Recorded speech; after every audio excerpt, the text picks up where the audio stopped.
Mbali tumetoka. Na bado mbali tunaenda. Absolutely, that's exactly where we are as a nation, and we want to get to the fact of the matter. Today is World Environment Day, man. We want to celebrate it in style.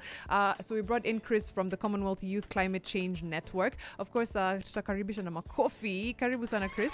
Asante sana, nashukuru. Great to have you in studio, man. Thank you so much. Thank you for having me. Anytime. How's your Monday started? It's good. Yeah. You know, this is the first month of the month and it's World Environment Day, so I'm extremely excited about it. That's wonderful, man. Yeah. Maybe we can begin by you telling us what the Commonwealth Youth Climate Change Network is. Yeah, so the Commonwealth Youth Climate Change Network comprises the 56 member states of the Commonwealth. Mm-hmm. And this is a network of different organizations and, of course, the member countries coming together to advocate for climate justice and climate equity. So this is us putting together initiatives and projects where we can tackle climate change, put in policies, put in regulatory frameworks, where we just make sure we are advancing climate action at its best. Yeah. I love the idea of climate justice, climate action. I think we've made, like I said, tumefanya, we've got some good strides. I think the plastic ban for us was a really, big step.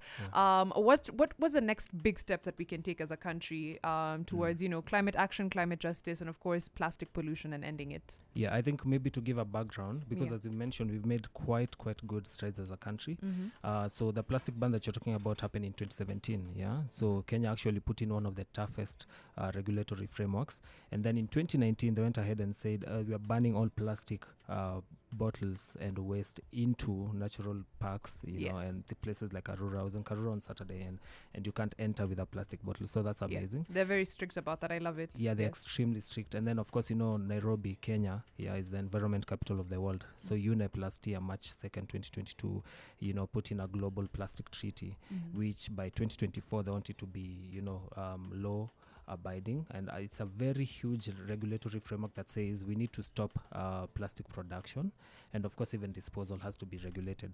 So why I'm mentioning this is because Kenya is actually at the forefront of championing this. Of course we've seen the government push for something called extended producer responsibility, which means as a producer or a company, let's say Coca-Cola, you're in charge of from production the entire life cycle of that product, including post-disposal. So if I find a plastic bottle on the ground, I can charge Coca-Cola. So Kenya is actually advancing that agenda, and it's quite beautiful to see. Well, that's wonderful. You're talking about a lot of these companies and things like those, and you can see some of their products that have the triangle for recycling, and bags that can be recycled. But according to the numbers, less than 10% of plastic waste is recycled in Kenya. Yeah, that's true. For me, it's shocking because, especially after the plastic ban that came about and the world was talking about it, like Kenya has done something that is so strict. I wouldn't think that less than 10% would be the number we're talking about. How can we improve on those numbers? You see, I feel like most people think about plastic waste at the end. For us to regulate plastic, it has to start at the start, because plastic is a byproduct of the fossil fuel. Is actually called polyethylene terephthalate, PET. So for us to be able to increase these numbers, we have to look at production. How can we produce less? How can we have more sustainable alternatives? How can we have reusables instead of plastics? So once we start reducing the production, now it becomes easier to manage what is already here. Because as we produce more, it becomes harder, because even if you look at the recycling infrastructure, it's quite costly. If you look at the people on the ground, how much they make to actually collect that plastic is not as much for them to earn a living. So much has to start at the production phase rather than the end phase, where I feel like most people are focusing on the end phase, and that's why it's counterproductive. Very true. I like that you've mentioned even the people who do try and go into recycling might not find it profitable, and unfortunately there's very few ways to motivate people, if not money.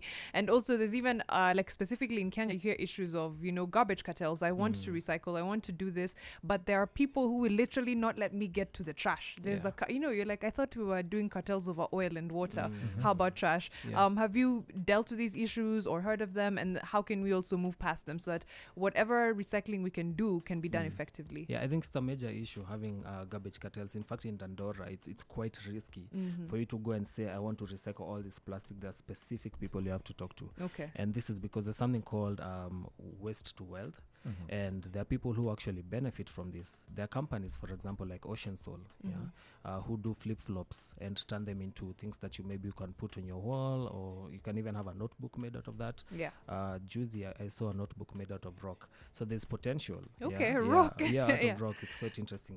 But now I think where the government can step in and help in is some regulatory frameworks to say before this waste gets to Dandora, who can participate in it, and also supporting the people who collect the waste. As you've mentioned, it doesn't really make so much, so they're not quite motivated to do it, and the ones who do it, there are so many roadblocks, so even what you're earning does not really cut for you.